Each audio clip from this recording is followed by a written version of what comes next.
کہ اللہ سبحانہ و تعالیٰ نے اپنی صفات جو ہیں وہ اس کے اندر بیان کی. اللہ تعالیٰ نے اپنا تعارف اس صورت کے اندر بیان کیا. مدینے کے اندر ایک انصاری صحابی تھے جو مسجد قباء کے اندر جماعت کروایا کرتے تھے، اور وہ بھی سورہ اخلاص ہر رکعت کے اندر پڑھا کرتے تھے. تو ان کو بھی نبی صلی اللہ علیہ وسلم نے یہی کہا تھا کہ تمہاری اس صورت کے ساتھ جو محبت ہے یہ تمہیں جنت کے اندر لے جائے گی. جب ان کی کشتی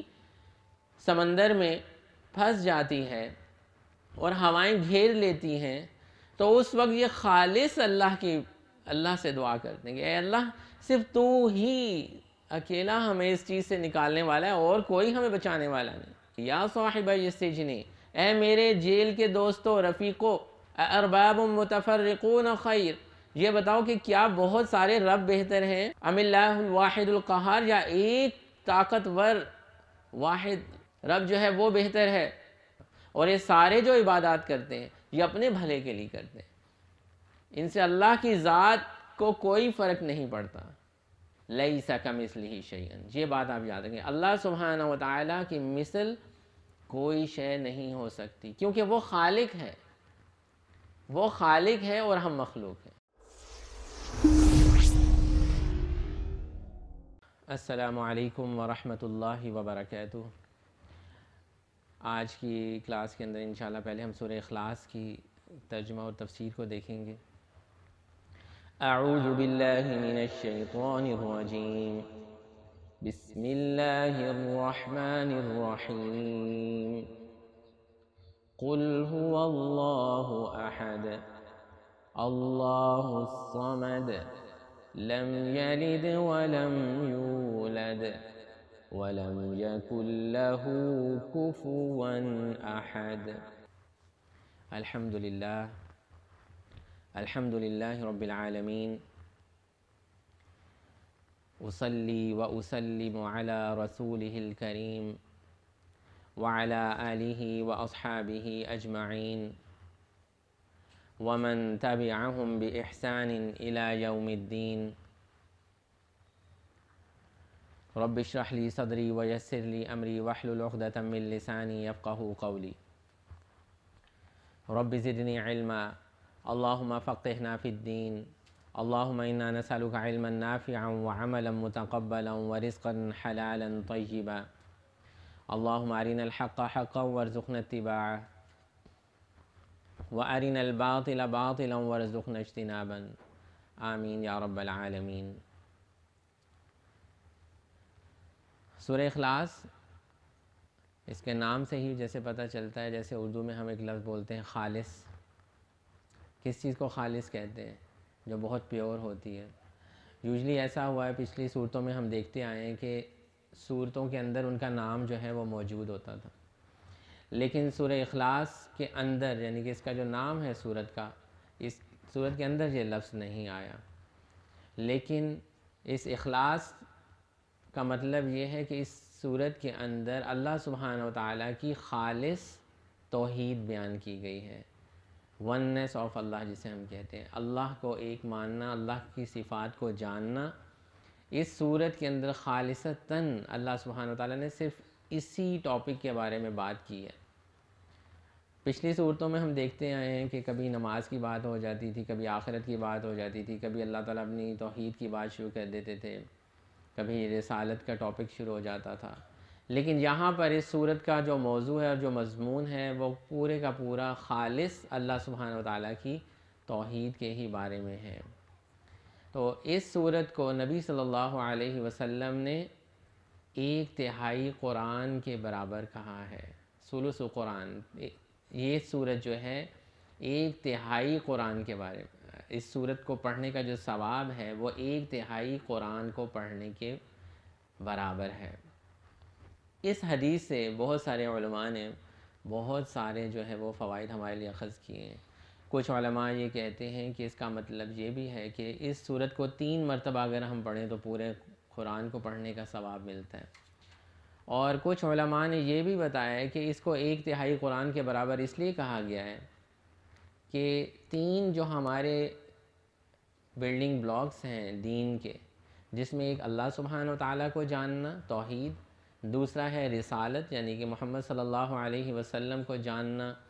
ان کی سنتوں پہ عمل کرنا، ان کی حدیث پہ عمل کرنا، ان کو آخری نبی ماننا،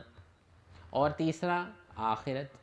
ان تینوں کے اندر سے 1/3 یعنی کہ توحید جو ہے اس کے بارے میں یہاں پہ ڈسکشن ہوئی ہے، اس لیے اس کو 1/3 قرآن کے برابر کہا گیا ہے۔ تو قرآن کے اندر بھی یہ 3 موضوع ہی ڈسکس ہوئے ہیں۔ اللہ سبحانہ و تعالیٰ کی ذات کے بارے میں باتیں ہوئی ہیں، رسالت کے بارے میں باتیں ہوئی ہیں، اور آخرت کے بارے میں باتیں ہوئی ہیں۔ تو اس صورت کے اندر چونکہ صرف خالص توحید کی بات ہوئی ہے، اس لیے شاید اس کو 1/3 قرآن کے برابر کہا گیا ہے۔ بہرحال جس بھی صورت میں کہیں، نبی صلی اللہ علیہ وسلم کی یہ صحیح بخاری کی جو حدیث ہے، یہ ہماری بڑی اچھی رہنمائی کرتی ہے کہ اس صورت کی اہمیت اور فضیلت جو ہے وہ ہمیں پتہ چلتی ہے کہ یہ ایک مختصر سی صورت، چھوٹی سی صورت جو زبان پہ بہت ہلکی ہے، آسانی سے ہم پڑھ لیتے ہیں، وہ کتنی عظیم ہے۔ آخر اس کو کیوں کہا گیا 1/3 قرآن کے برابر، اور اس کی اتنی فضیلت کیوں بیان کی گئی ہے؟ کیونکہ اللہ سبحانہ و تعالیٰ نے اپنی صفات جو ہیں وہ اس کے اندر بیان کی۔ اللہ تعالیٰ نے اپنا تعارف اس صورت کے اندر بیان کیا، اور جس معاشرے کے اندر یہ صورت جو ہے وہ نازل ہو رہی ہے، اس معاشرے کے اندر جس قسم کی شرکیہ بیماریاں جو تھیں، مثال کے طور پر جو وہاں پر کچھ لوگ ایسے تھے جو کہ عیسائی تھے اور یہودی تھے، جنہوں نے اللہ سبحانہ و تعالیٰ کا بیٹا جو ہے وہ بنا لیا تھا نبیوں کو۔ کچھ لوگ ایسے تھے جو اللہ کے ساتھ دوسرے لوگوں کو بھی شریک کرتے تھے کہ اللہ کو تو ہم مانتے ہیں، رب کو تو ہم مانتے ہیں، لیکن اس کے ساتھ اور بھی بہت ساری ایسی ہستی ہیں جو ہماری بگڑی بنانے والی ہیں، جو ہماری مشکلات دور کرنے والی ہیں، جو ہمیں اولاد دینے والی ہیں۔ اور کچھ لوگوں کے اندر یہ مسئلہ تھا کہ انہوں نے اپنے بہت سارے خدا بنا رکھے تھے۔ اسی طرح سے کچھ لوگ جو تھے وہ آتش پرست تھے، یعنی کہ اور کچھ لوگ جو تھے انہوں نے مٹی کے اور لکڑی کے اور سونے کے اور چاندی کے خدا بنا رکھے تھے۔ کچھ کے جو خدا تھے ان کے بیٹے بھی تھے، کچھ کے خدا کی بیویاں بھی تھیں۔ تو مختلف طرح کے جتنی بھی شرکیہ بیماریاں اور مختلف طرح کے جو کانسیپٹس تھے اس زمانے، یعنی کچھ لوگ مجوسی تھے، کچھ عیسائی تھے، کچھ یہودی تھے، کچھ مشرک تھے، تو ان سب کے سوالوں کا جواب ان چند آیتوں کے اندر، بہت آسان سی آیتوں کے اندر اللہ سبحانہ وتعالی نے بہت وضاحت کے ساتھ دے دیا، اور ان سب چیزوں کو ریجیکٹ کر دیا جب نبی صلی اللہ علیہ وسلم نے آ کر اس معاشرے میں دیکھیں جو بیماریاں موجود تھیں، ان سب بیماریوں کا جو ہے وہ اللہ سبحانہ وتعالی نے علاج جو ہے وہ اس صورت کے اندر ہمیں دیا ہے۔ تو اس صورت کے نزول کا جو سبب بتایا جاتا ہے، اس کے لیے بہت ساری احادیث ہمیں ملتی ہیں، جن میں سے ایک حدیث تو یہ ہے عبداللہ بن مسعود کی، جس میں کچھ مشرکین نبی صلی اللہ علیہ وسلم کے پاس آئے اور انہوں نے یہ سوال کیا کہ آپ یہ بتائیں کہ آپ کے رب کا حسب و نسب کیا ہے۔ اور اسی طرح ایک اور حدیث میں یہودیوں کا ایک وفد بھی آیا اور انہوں نے یہ پوچھا کہ آپ یہ بتائیں کہ آپ کا رب جو ہے وہ کیسا ہے، جس کی آپ باتیں کرتے ہیں اور جس وجہ سے آپ ہمارے عقیدوں کو غلط کہتے ہیں، وہ کیسا ہے، وہ کون ہے، ذرا اس کا ہمیں تعارف کروایا جائے۔ اور اسی طرح سے ابن تیمیہ رحمہ اللہ کی جو ایک روایت انہوں نے آگے حضرت انس رضی اللہ تعالیٰ عنہ کی کوٹ کی ہے اپنی تفسیر کے اندر، اس کے اندر انہوں نے یہ بتایا کہ یہودیوں کا ایک وفد نبی صلی اللہ علیہ وسلم کے پاس آیا اور انہوں نے کہا کہ اللہ تعالیٰ نے ملائکہ کو نور سے بنایا ہے، آدم کو مٹی سے بنایا ہے، جنوں کو جو ہے وہ آگ سے بنایا ہے، آسمان کو جو ہے وہ دھوئیں سے بنایا ہے، زمین کو جو ہے وہ جھاگ سے بنایا ہے، تو اللہ تعالیٰ خود کس چیز سے بنے ہوئے؟ تو انہوں نے یہ سوال نبی صلی اللہ علیہ وسلم کے سامنے اٹھایا کہ اللہ تعالیٰ کس چیز سے بنے ہوئے، پھر اللہ تعالیٰ کو کس نے بنایا ہے اور کیسے وہ بنے ہیں؟ تو اس کے جواب میں حضرت جبرائیل علیہ السلام نازل ہوئے اور نبی صلی اللہ علیہ وسلم نے اس سورت کی تلاوت کی، قل هو اللہ احد، کہ تو جو سورت آج ہم انشاءاللہ جو ہے وہ پڑھیں گے۔ اسی طرح سے عیسائیوں نے بھی یہ سوال اٹھایا اور نجران سے عیسائیوں کا ایک وفد آیا تھا اور انہوں نے بھی یہی سوال کیا نبی صلی اللہ علیہ وسلم سے کہ آپ کا جو رب ہے، جس ایک رب کی آپ بات کرتے ہیں اور یہ کہتے ہیں کہ صرف اسی کی عبادت کی جائے، وہ کیسا ہے، وہ کس چیز سے بنا ہوا ہے، اس کے ذرا خواص جو ہے وہ ہمیں بتائیں، کیونکہ اس معاشرے کے اندر عبادت کرنے کے لیے کوئی فزیکل چیز بھی وہ چاہتے تھے کہ کچھ ہمارے سامنے ہو، کوئی ایسا بت ہو، کوئی ایسی کوئی ہستی ہو، کوئی سونے چاندی کی بنی ہو، کسی کا کوئی حسب و نسب ہو، کیونکہ ان کے جو بت بھی تھے مشرکین کے، ان کے بھی حسب نسب چلے آتے تھے کہ یہ فلاں کا بت ہے، یہ اس کا بیٹا ہے، یہ اس کا بیٹا ہے، یہ اس کا باپ ہے، تو اس حسب نسب سے انہوں نے بت بھی بنائے ہوئے تھے۔ تو وہ چاہتے تھے ہمیں پتہ چلے کہ ان کا جو رب ہے اس کا بھی کوئی حسب نسب ہوگا، اس کا بھی کوئی باپ ہوگا، بیٹا ہوگا، بیوی ہوگی، یا اس طرح کا کوئی سلسلہ ہوگا، وہ کسی چیز سے بنا ہوگا، تو یہ بھی اپنے رب کا جو ہے وہ ہمیں تعارف کروائیں۔ بہرحال یہ ساری جو احادیث میں نے آپ کے سامنے ذکر کی، ایسا نہیں ہے کہ یہ ساری احادیث کے جواب میں ہی سورہ اخلاص نازل ہوئی تھی۔ کئی دفعہ ایسے ہوتا تھا کہ جیسے ایک حدیث، جیسے سب سے پہلی والی میں نے آپ کے سامنے پڑھی کہ جس کے اندر مشرکین نے یہ سوال کیا تھا کہ آپ بتائیں کہ آپ کا رب جو ہے وہ کون ہے، کیسا دکھتا ہے، ٹھیک ہے، اس کے جواب میں ہو سکتا ہے کہ یہ صورت نازل ہوگی، اور پھر وقتاً فوقتاً جب نبی صلی اللہ علیہ وسلم کے بعد مختلف لوگ آ کے دوبارہ یہ سوال کرتے تھے مختلف پوائنٹ آف ویو سے، تو نبی صلی اللہ علیہ وسلم دوبارہ اس کی ایکسپلینیشن میں یہی صورت تلاوت فرماتے ہیں۔ اسی چیز کو جو ہے ہم تکرار نزول کہتے ہیں، یعنی کہ ایک چیز نازل ہو گئی ہے لیکن وقتاً فوقتاً پھر ضرورت پڑتی تھی تو نبی صلی اللہ علیہ وسلم اللہ کے حکم سے انہی آیتوں کی دوبارہ بھی تلاوت کر کے سنا دیا کرتے تھے۔ تو بہرحال یہ میں نے آپ کے سامنے جو ہے یہ ایک مضمون رکھا کہ اس کے سبب کیا تھا، اس صورت کے نزول کا سبب کیا تھا۔ اب اگر ہم یہ بات کریں کہ اس صورت کا موضوع کیا تھا، کس ٹاپک کے بارے میں نازل ہوئی یہ صورت، تو اس حوالے سے جیسے میں نے آپ کو بتایا کہ جو مشرکین تھے ان کے دیوی دیوتا تھے، اور ان نسل در نسل ان کی دیوی اور دیوتاؤں کی نسل چلتی تھی، کچھ سونے سے بنے ہوئے تھے، کچھ لکڑی سے بنے ہوئے تھے، یعنی کہ ان کے بننے کا جو مادہ تھا وہ بھی کلیئرلی ڈیفائنڈ تھا کہ فلاں جو ہے وہ بت سونے سے بنا ہوا ہے، فلاں مٹی سے بنا ہوا ہے، فلاں جو ہے وہ لکڑی سے بنا ہوا ہے۔ اسی طرح سے ان کے خداؤں کے خاندان بھی ہوا کرتے تھے کہ یہ والے جو خداؤں کا خاندان ہے یہ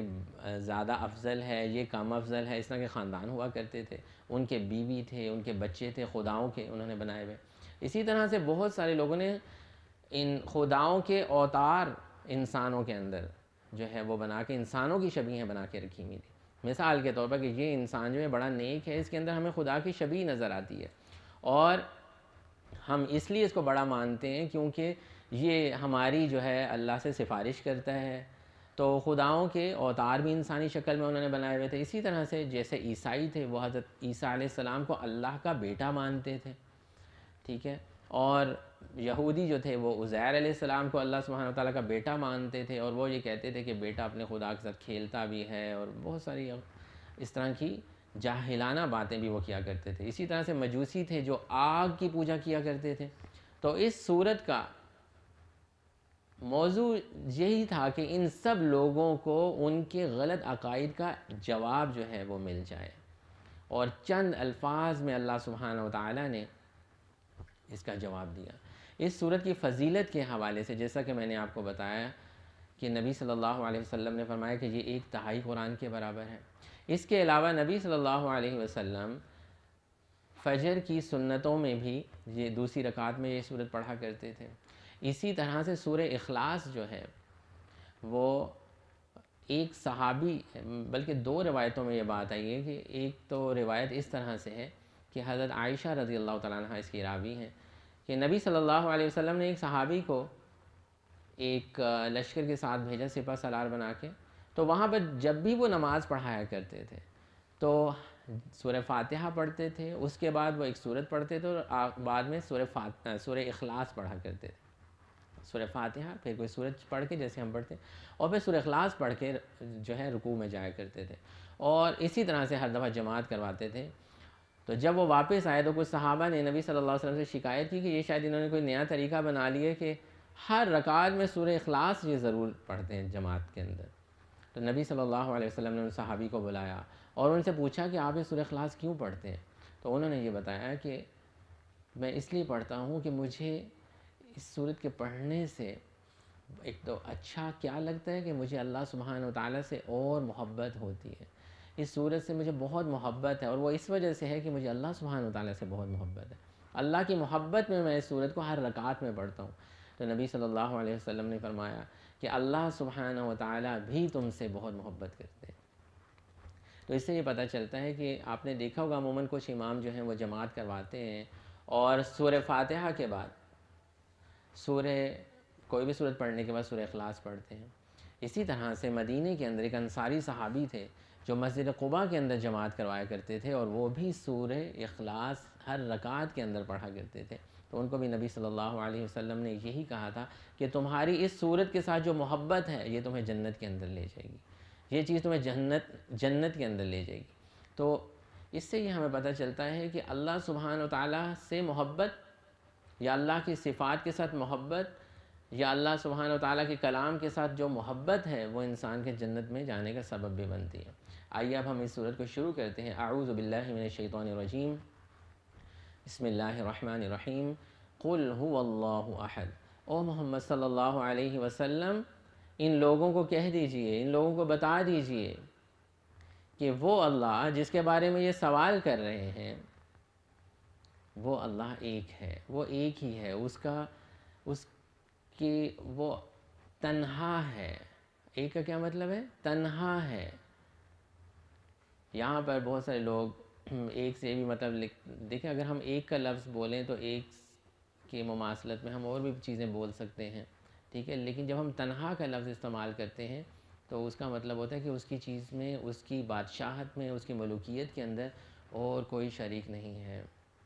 جس طرح سے ان کے دیوی دیوتاؤں کی جو پاورز ہیں وہ شریک ہوئی ہوئی ہیں کہ ایک جو ہے وہ بارش برسانے والا ہے, ایک جو ہے وہ اولاد دینے والا ہے, اس طرح سے اللہ سبحانہ و تعالیٰ وہ اللہ هو اللہ احد, وہ اللہ جو ہے وہ ایک تنہا ہی ذات ہے, وہ دو نہیں ہیں, وہ تین نہیں ہیں. جیسے عیسائیوں کا کانسیپٹ تھا کہ وہ یہ کہتے تھے ثالث ثلاثہ, کہ تین میں سے ایک ہے, یعنی کہ عیسیٰ علیہ السلام اور مریم علیہ السلام اور روح القدس کے ملنے سے شاید ایک رب بنتا ہے. ایسا نہیں ہے, بلکہ اللہ سبحانہ و تعالیٰ ایک ہی ہے. اور اللہ الصمد, اللہ سبحانہ و تعالیٰ بے نیاز ہیں. اچھا یہاں پہ دیکھیں, حضرت یوسف علیہ السلام نے بھی جب جیل کے اندر تبلیغ کی تھی اور دو لوگوں نے ان سے خوابوں کی تعبیر کے بارے میں پوچھا تھا, اور یوسف علیہ السلام نے اس دوران ان کو اللہ سبحانہ و تعالیٰ کی معرفت دلانا چاہی تھی, تو کیا کہا تھا؟ یا صاحبہ السجن ارباب متفرقون خیر ام اللہ الواحد القہار, کہ بہت سارے رب بہتر ہوتے ہیں یا ایک رب بہتر ہوتا ہے, بہت ساروں کے آگے سر جھکانا بہتر ہوتا ہے یا ایک کے آگے سر جھکانا بہتر ہوتا ہے. اور اس چیز کا ذکر اللہ سبحانہ و تعالیٰ نے بہت جگہ پہ قرآن میں کیا ہے. سورہ یونس کے اندر بھی اللہ سبحانہ و تعالیٰ نے آیت نمبر 22 اور 23 میں کہا ہے کہ جب ان کی کشتی سمندر میں پھنس جاتی ہے اور ہوائیں گھیر لیتی ہیں تو اس وقت یہ خالص اللہ سے دعا کرتے ہیں کہ اے اللہ صرف تو ہی اکیلا ہمیں اس چیز سے نکالنے والا ہے اور کوئی ہمیں بچانے والا نہیں. جب مشکل میں پھنستے تو یہی کہتے ہیں فلما انجاہم, لیکن جب ان کو نجات مل جاتی ہے, جب یہ بچ جاتے ہیں تو پھر یہ اسی روش پہ لوٹ جاتے ہیں. تو یہی حضرت یوسف علیہ السلام نے بھی ان کی تربیت کرنا چاہی تھی کہ یا صاحبہ السجن, اے میرے جیل کے دوستو رفیقو, ارباب متفرقون خیر, یہ بتاؤ کہ کیا بہت سارے رب بہتر ہیں, ام اللہ الواحد القہار, یا ایک طاقتور واحد رب جو ہے وہ بہتر ہے. اور وہ لوگ جو جیل میں بند تھے وہ اس بات کو سمجھ گئے تھے, لیکن آج تک شرک پہ چلنے والے لوگ اس چیز کو سمجھے نہیں. ابھی بھی لوگ فلاں کے پاس اولاد لینے کے لیے جاتے ہیں, فلاں کے پاس بگڑی بنانے کے لیے جاتے ہیں, فلاں کے پاس جی اپنی نظر و نیاز لے کے, اپنی مشکلات لے کے جاتے ہیں, ہر طرح کے. اب آپ یہ بتائیں کہ جب انسان کو اللہ تعالیٰ مشکل میں ڈالتا ہے تب تو لوگ صرف ایک اللہ کو ہی پکارتے ہیں. جب یہ کرونا کی وبا آئی ہے اور لوگ پھنس رہے تھے اس کے اندر, تب تو یہی کہہ رہے تھے کہ اللہ ہی ہمیں اب نکالے گا اس کے, تب کیوں نہیں جاتے تھے جگہ جگہ پہ پوچھنے کے لیے؟ یہ لاجیکلی بھی یہ چیز درست نہیں ہے کہ جب انسان کو کوئی کام ہو تو وہ اس کام کو کرنے کے لیے, کروانے کے لیے کتنے, ایک تو یہ طریقہ کہ ایک بندے کے پاس چلے جاؤ آپ کا کام ہو جائے گا, ایک یہ ہے کہ یہاں بھی جاؤ یہاں بھی جاؤ, شاید یہ کرے گا, شاید وہ کرے گا, شاید وہ کرے گا. تو جب لوگوں کے اوپر مشکل آتی ہے تو وہ در در جاتے ہیں، کوئی پنڈی میں ادھر جاتا ہے، کوئی لاہور میں جاتا ہے، کوئی انڈیا میں جاتا ہے، کوئی کہاں جاتا ہے، کہاں جاتا ہے۔ اور اللہ سبحانہ و تعالیٰ جو ہماری شاہ رگ سے بھی زیادہ قریب ہیں، وَنَحْنُ أَقْرَبُ إِلَيْهِ مِنْ حَبْلِ الْوَرِيدِ، کہ اللہ سبحانہ و تعالیٰ جو ہماری شاہ رگ سے بھی زیادہ قریب ہیں اور ہماری باتوں کو سننے والے ہیں اور ہماری اندر کی بھی باتوں کو جاننے والے ہیں، چھپی بھی باتوں کو بھی جاننے والے ہیں اور باہر کی باتوں کو بھی جاننے والے ہیں۔ قُلْ إِن تُخْفُوا مَا فِي صُدُورِكُمْ أَوْ تُبْدُوهُ يَعْلَمْهُ اللَّهُ، وہ رب ہمیں سامنے نظر نہیں آتا۔ باقی بہت سارے لوگ ہم بھی بالکل وہی کانسیپٹ لے کے چل رہے ہیں کہ جب تک کوئی فزیکل قبر، کوئی ایسی چیز، کوئی ایسا مزار، کوئی ایسا پتھر جب تک نہیں نظر آئے گا تب تک شاید ہماری مشکل حل نہیں ہو سکتی۔ تو اللہ سبحانہ و تعالیٰ نے یہاں پہ یہی بات کا ذکر کیا ہے، قُلْ هُوَ اللَّهُ أَحَدٌ اللَّهُ الصَّمَدُ، وہ اللہ جو ہے وہ بے نیاز ہے۔ پوری دنیا کے لوگ حضرت آدم علیہ السلام سے لے کر آخری شخص بھی قیامت والے دن جو آئے گا، وہ سارے بھی اللہ کی عبادت نہ بھی کریں تو اللہ سبحانہ و تعالیٰ کی ذات کے اوپر کوئی فرق نہیں پڑتا، اور یہ سارے جو عبادات کرتے ہیں یہ اپنے بھلے کے لیے کرتے ہیں، ان سے اللہ کی ذات کو کوئی فرق نہیں پڑتا۔ اللہ سبحانہ و تعالیٰ جو اللہ الصمد، جو صمد کا لفظ ہے اس کا مطلب ہوتا ہے کوئی بہت بلند مقام، کوئی بہت بلند حصہ، یا کوئی ایسا مضبوط آدمی جس کی اطاعت کی جا سکتی ہو، جس کی بات مانی جا سکتی ہے، جو کام کو کرنے پر پورا کا پورا قادر ہو۔ تو یہ لفظ اللہ سبحانہ و تعالیٰ نے استعمال کیا ہے، اللہ الصمد، کہ اللہ سبحانہ و تعالیٰ سب سے بالاتر ہے، اللہ سبحانہ و تعالیٰ بے نیاز ہے، اللہ سبحانہ و تعالیٰ جو ہے مصائب میں اور تکلیفوں میں صرف وہی مدد کرنے والا ہے۔ یہ چیز جو ہے نبی صلی اللہ علیہ وسلم کو کہا گیا کہ ان لوگوں کو بتائیں، قُلْ هُوَ اللَّهُ أَحَدٌ، آپ کہہ دیجئے۔ اور نبی صلی اللہ علیہ وسلم کے بعد ہمارا بھی یہ فرض ہے کہ ہم اپنے گھروں میں، اپنے رشتہ داروں میں، اپنے محلوں میں یہ بات لوگوں کو بتائیں کہ وہ اللہ ایک ہی ہے، ایک واحد تنہا ہے، اور وہ بے نیاز ہے، وہ طاقتور ہے۔ وہ صمد کا مطلب کچھ علماء یہ بھی کہتے ہیں اس کا مطلب ہوتا ہے ایک بہت مضبوط چٹان،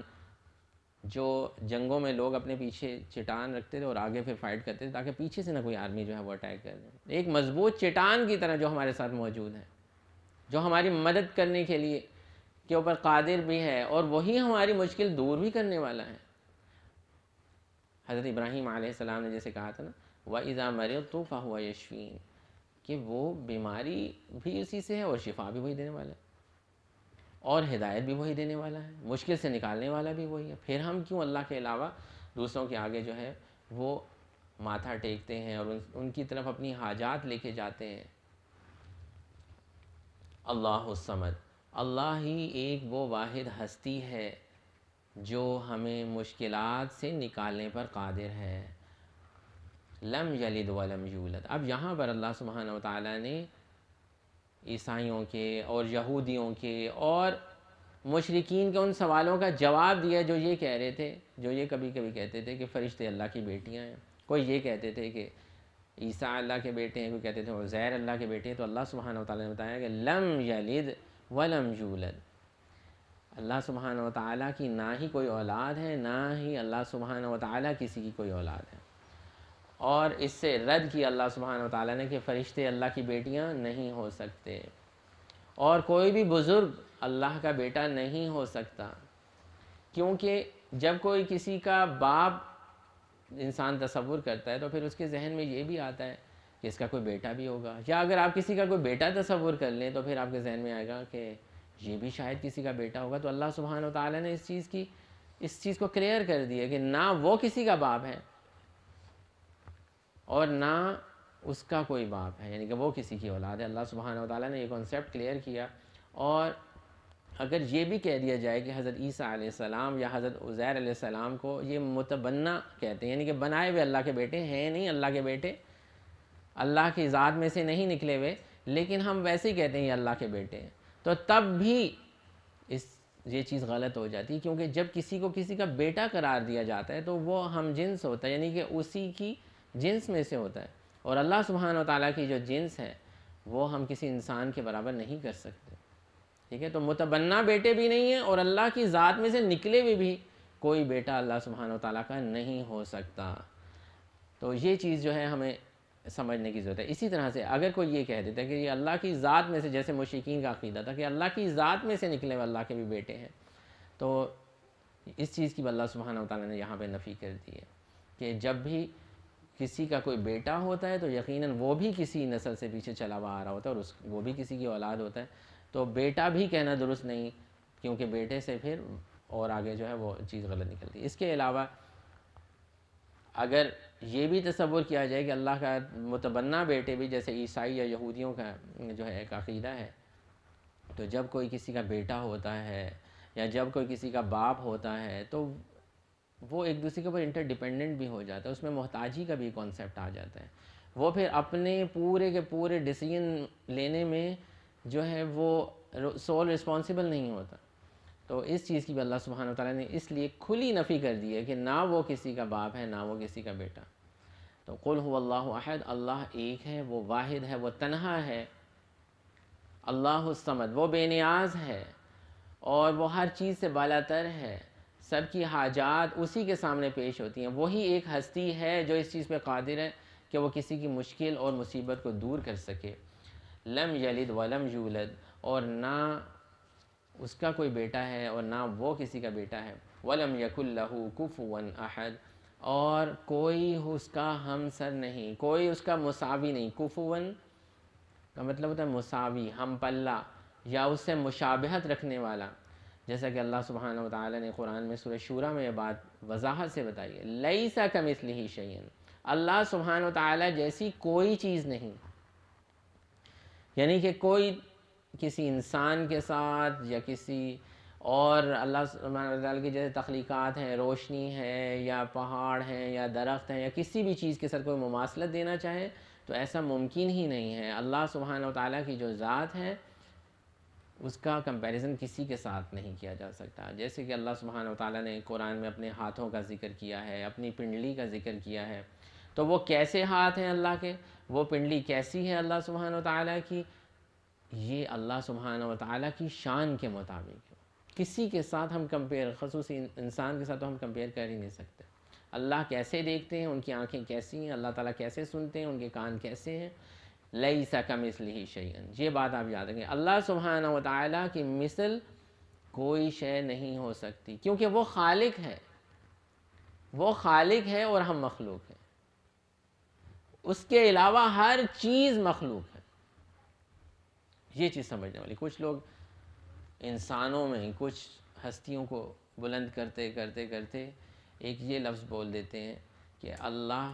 کے بعد یا اللہ کے ساتھ ان کا بھی مقام آتا ہے۔